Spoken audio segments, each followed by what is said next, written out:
With us tonight, so we're going to be taking your questions about, I think, an exciting new movement to try to change the culture of hyper-partisanship in Washington, D.C. I'm John Avlon, columnist with Newsweek and the Daily Beast, CNN contributor, with Lisa Borders, former president of the Atlanta City Council, No Labels co-founder, so president of Grady Health Foundation, Robert Kaplan, the professor in the room, professor of management at Harvard Business School, also has a new book, What to Ask the Person in the Mirror. And on the phone, Maya MacGuineas, who's our resident budget expert, is going to be taking all your questions. She is president of the Committee for a Responsible Federal Budget.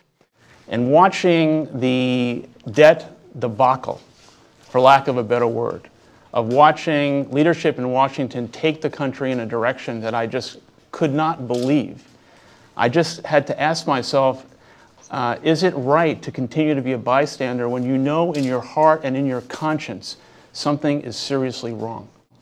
And I think we need to remind ourselves as Americans that the people in Washington took an oath and they were elected by us to represent all of us, not personal ideology, not one individual constituency, but everyone.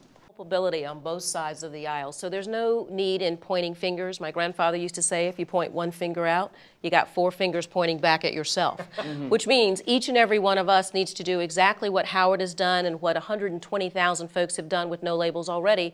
Get engaged, get involved, come learn about No Labels and what we're trying to do. Let me be very honest with you. I'm a registered Democrat, but I'm an American. And this is not about party, this is about the country. I've heard from people from both sides of the aisle.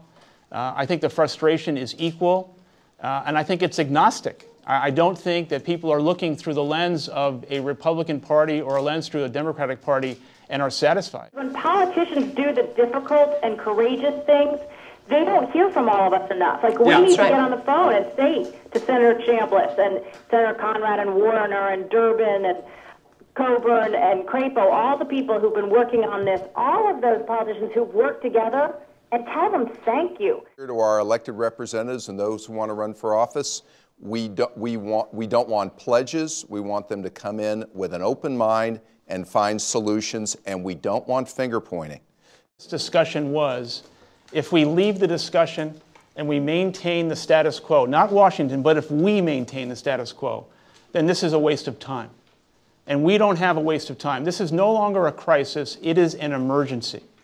And I think that we have to understand that there have been many, many moments in the history of America where government and other people underestimated the power of the people. And this is your time to stand up and be heard.